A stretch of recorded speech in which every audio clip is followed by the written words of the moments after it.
नमस्कार, मैं सुमन यादव आपके स्टडी हिंदी चैनल में आपका स्वागत करती हूँ। हमने पढ़ा था बेटा ग्रेड 8 का अनेकमुखी गंगा का फर्स्ट पार्ट। आज हम इसका सेकंड पार्ट पढ़ते हैं।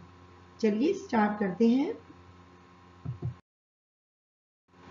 ये देखिए, हमने पढ़ा था कि गंगा का काफी नदियों में जाके संगम होता है, अनेक मुख है इसके।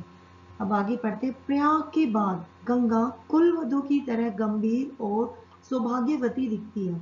इसके बाद उसमें बड़ी बड़ी नदियां मिलती जाती हैं। यमुना का जल मथुरा वृंदावन से श्री कृष्ण के सहस्मरण अर्पण करता है, जबकि अयोध्या होकर आने वाली सरयू आदर्श राजा रामचंद्र के प्रतापी किंतु करुण जीवन की स्मृतियां लाती है। दक्षिण की ओर से आने वाली चंबल नदी रंती देव के यज्ञ याग की बातें करती है, जबकि महान कोलाहल करता हुआ श्रवणव्रत गजग्रहा के दारुण द्वंद्व युद्ध की झांकी कराता है।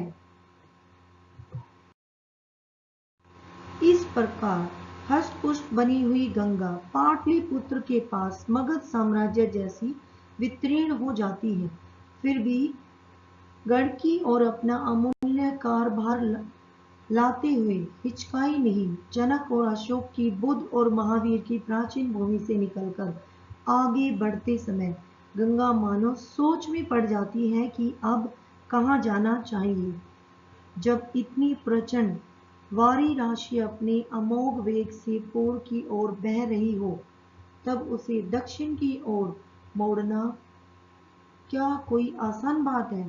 फिर भी वह उस ओर मुड़ गई।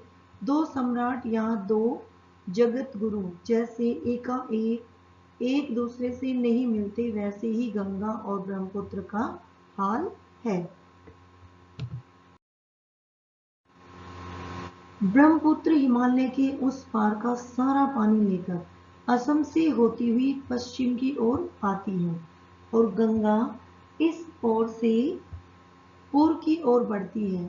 उनकी आमने सामने भेंट कैसे हो, कौन किसके सामने पहले झुके, कौन किसे पहले रास्ता दे, अंतिम में दोनों ने तय किया कि दोनों को दाक्षिण्य धारण कर सरितपति के दर्शन करने के लिए जाना चाहिए, और भक्ति नर्म होकर जाते जाते जहां संभव हो रास्ते में एक दूसरे से मिल लेना चाहिए।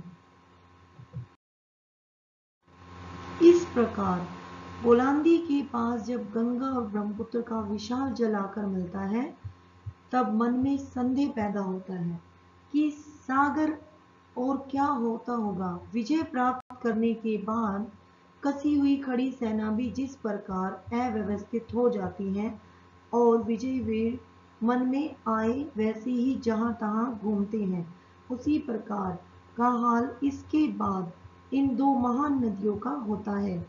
अनेक मुखों द्वारों व सागर में जाकर मिलती है। इसके प्रत्येक प्रवाह का नाम अलग अलग है, और कुछ प्रवाहों के तो एक से भी अधिक नाम है। गंगा और ब्रह्मपुत्र एक होकर पद्मा का नाम धारण करती है। यही आगे जाकर मेघना के नाम से पुकारी जाती है। यह अनेक मुखी गंगा पहले ही की तरह हमें अनेक प्रकार की समृद्धि प्रदान करती है, किंतु हमारे निर्बल हाथ उसको उठा नहीं सकते। इसके कवि कौन है? काका कालेकर।